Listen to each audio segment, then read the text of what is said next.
Hello दोस्तों, हम लोग क्वांटम नंबर पढ़ रहे थे।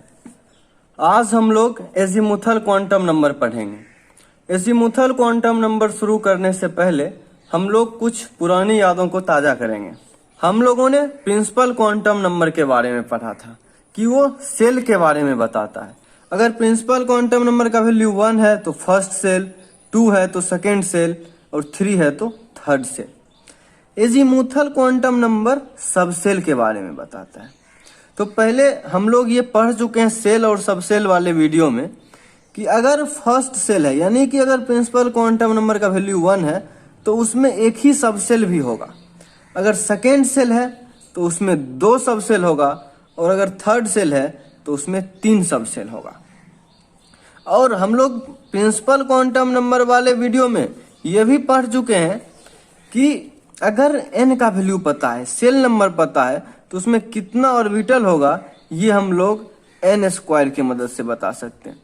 फर्स्ट सेल में 1 का स्क्वायर 1 ऑर्बिटल, सेकेंड सेल में 2 का स्क्वायर 4 ऑर्बिटल और थर्ड सेल में 3 का स्क्वायर यानी कि 9 ऑर्बिटल। फिर हम लोगों ने यह भी पढ़ा था कि अगर सेल नंबर पता है यानी प्रिंसिपल क्वांटम नंबर का वैल्यू पता है तो हम लोग नंबर ऑफ इलेक्ट्रॉन भी बता सकते हैं 2n स्क्वायर वाले फॉर्मूला से।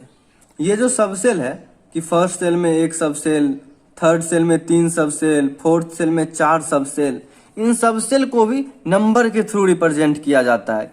इन सबसेल के बारे में हम लोग एजीमुथल क्वांटम नंबर के थ्रू पढ़ते हैं। तो चलिए हम लोग शुरू करते हैं एजीमुथल क्वांटम नंबर। अगर थर्ड सेल है n=3 है तो उसमें 3 सबसेल होगा S, P और D। इन्हीं तीनों सबसेल को रिप्रेजेंट करते हैं हम लोग एजीमुथल क्वांटम नंबर की मदद से।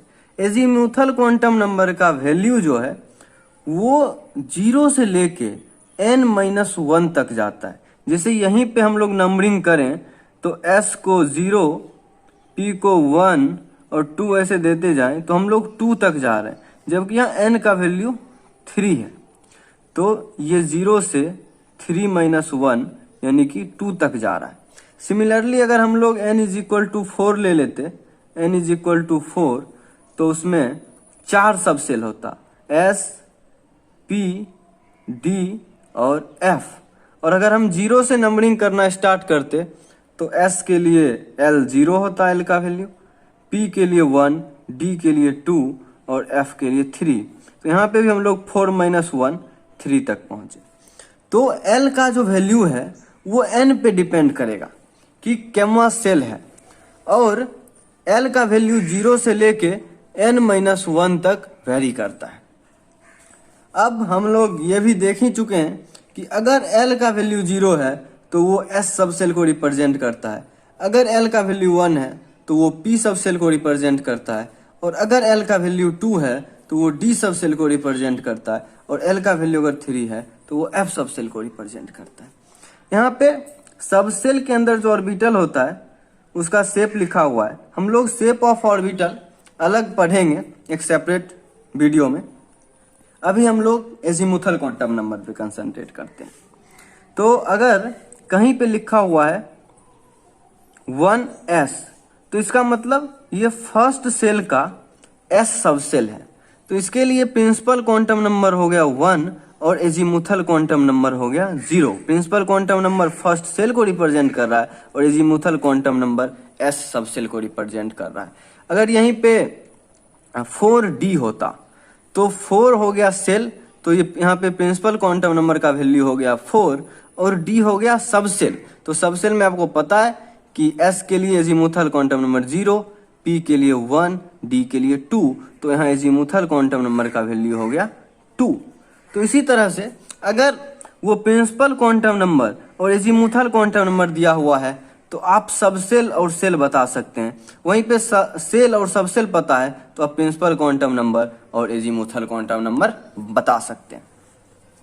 अब ये एजीमुथल क्वांटम नंबर जो है ये सबसेल के एनर्जी का आइडिया भी देता है। जो सबसेल न्यूक्लियस के पास होगा उसका एनर्जी कम होगा और जो सबसेल न्यूक्लियस से दूर होगा उसका एनर्जी ज़्यादा होगा। तो एनर्जी के बारे में हम लोग डिटेल में एटॉमिक स्ट्रक्चर में पढ़ेंगे। तो अभी के लिए आप याद रखें कि एस सब सेल जो होता है वो न्यूक्लियस के पास होता है, तो इसका एनर्जी सबसे कम होगा। उसके बाद पी सब सेल न्यूक्लियस से थोड़ा दूर होता है, डी सब सेल और दूर होता है, एफ सब सेल और दूर होता है। तो वही जो डिस्टेंस फ्रॉम न्यूक्लियस का जो ऑर्डर है वही एनर्जी का भी ऑर्डर है कि न्यूक्लियस से जैसे जैसे दूर जाएंगे उसका एनर्जी बढ़ता जाएगा। तो एस सब सेल का एनर्जी सबसे कम होगा, फिर पी का, फिर डी का और एफ का सबसे ज्यादा होगा। अब अगर हमें किसी सेल के सबसेल के बारे में पता है या एजीमुथल क्वांटम नंबर के बारे में पता है, यानी कि एल का वैल्यू पता है, तो हम लोग उस सबसेल में कितना ऑर्बिटल होगा और कितना मैक्सिमम पॉसिबल इलेक्ट्रॉन हो सकता है ये भी बता सकते हैं। जैसे हम मान लेते हैं कि 3d लिखा हुआ है, यानी थर्ड सेल का d ऑर्बिटल, तो इसका एजीमुथल क्वांटम नंबर हो जाएगा 2, क्योंकि d के लिए l का वैल्यू 2 होता है। तो d में जो ऑर्बिटल है उसका वैल्यू बताने का फॉर्मूला होता है 2l+1। तो d सबसेल में नंबर ऑफ ऑर्बिटल हो जाएगा 2l+1, यानी कि 2 × 2+1 = 5। तो डी सबसेल में 5 ऑर्बिटल होगा। उसी तरह से अगर डी सबसेल में मैक्सिमम पॉसिबल इलेक्ट्रॉन पूछा जाए तो जितना ऑर्बिटल होता है उसका दुगुना होता है मैक्सिमम पॉसिबल इलेक्ट्रॉन, क्योंकि एक ऑर्बिटल में आप मैक्सिमम 2 इलेक्ट्रॉन रख सकते हैं। तो इसीलिए यहाँ 5 ऑर्बिटल है, तो इसमें मैक्सिमम पॉसिबल इलेक्ट्रॉन हो जाएगा 10। तो इस तरह से हम लोगों ने देखा कि एजीमुथल क्वांटम नंबर जो है वो हम लोगों को सबसेल के बारे में बताता है कि इलेक्ट्रॉन सेल के किस सबसेल में प्रेजेंट है। और अगर हमें सबसेल के बारे में पता हो, एजीमुथल क्वांटम नंबर के बारे में पता हो, तो हम ये भी बता सकते हैं कि उसका एनर्जी ज़्यादा है या कम। अगर वो एस सबसेल में प्रेजेंट है तो कम एनर्जी होगा, एफ सबसेल में प्रेजेंट है तो ज़्यादा एनर्जी होगा। और अगर हमें सबसेल के बारे में पता हो तो ये भी बता सकते हैं कि उस सबसेल में कितना ऑर्बिटल है और कितना मैक्सिमम इलेक्ट्रॉन उस सबसेल में रह सकता है। अब हम लोग कुछ क्वेश्चंस देखते हैं एजीमुथल क्वांटम नंबर पे based. Find the number of orbitals in D subshell. तो ये हम लोग कर चुके हैं। डी सबसेल में 5 ऑर्बिटल होता है, इसलिए हम क्वेश्चन को थोड़ा सा चेंज कर देते हैं, डी के जगह एफ सबसेल ले लेते हैं। तो एफ सबसेल में नंबर ऑफ ऑर्बिटल पूछ रहा है, तो नंबर ऑफ ऑर्बिटल का फॉर्मूला होता है 2l+1। इसके लिए हमको एफ सबसेल का एल पता करना होगा। तो एस सबसेल के लिए एल का वैल्यू 0 होता है, पी के लिए 1, डी के लिए 2, एफ के लिए 3 हो जाएगा। तो इसीलिए यहाँ पे नंबर ऑफ ऑर्बिटल हो जाएगा 2 × 3+1, 6+1 = 7। Number of orbitals in F subshell ये 7 हो जाएगा। अब पिछली वीडियो में हम लोगों ने पढ़ा था कि नंबर ऑफ ऑर्बिटल का फॉर्मूला n² होता है। तो ये n² जो था ये किसी सेल में कितना ऑर्बिटल होगा वो बताने के लिए था।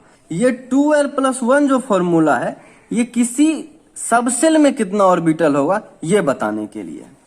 तो अगला क्वेश्चन हम लोग देखते हैं कि अगर n = 5 है तो पूछ रहा है l का वैल्यू क्या क्या होगा।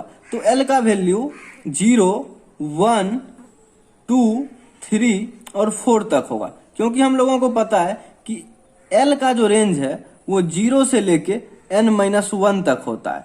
तो यहाँ पे n-1 जो है वो 4 है, तो यहाँ पे 0 से 4 तक होगा। इसी तरह से अगर फोर्थ सेल के लिए l का वैल्यू पूछे तो वो 0 से लेके 3 तक जाएगा। यहाँ पे 0 जो है वो s सबसेल को बता रहा है, 1 p सबसेल को, इसी तरह से 2 जो है वो d सबसेल के बारे में बता रहा है, 3 जो है वो f के बारे में और 4 g के बारे में। यही अगर n3 है तो 0, 1, 2 ये l का रेंज हो जाएगा, n2 है तो 0, 1, n1 है तो 0, 0 s को बता रहा है, 1 p को, 2 d को, 3 f को और 4 g को। इसी तरह से अगर कहीं n का वैल्यू 5 है तो उसमें 5 सबसेल होगा और वो सबसेल है s, p, d, f और g। और उन पांचों सबसेल के लिए l का जो वैल्यू होगा वो s के लिए हो जाएगा 0, p के लिए 1, d के लिए 2, f के लिए 3 और g के लिए 4। तो आज हम लोगों ने एजीमुथल क्वांटम नंबर के बारे में पढ़ा, इस पर 2 क्वेश्चन भी किया। इसी तरह आगे के वीडियो में हम लोग मैग्नेटिक क्वांटम नंबर के बारे में पढ़ेंगे। आज के लिए इतना ही, मिलते हैं अगले वीडियो में। धन्यवाद।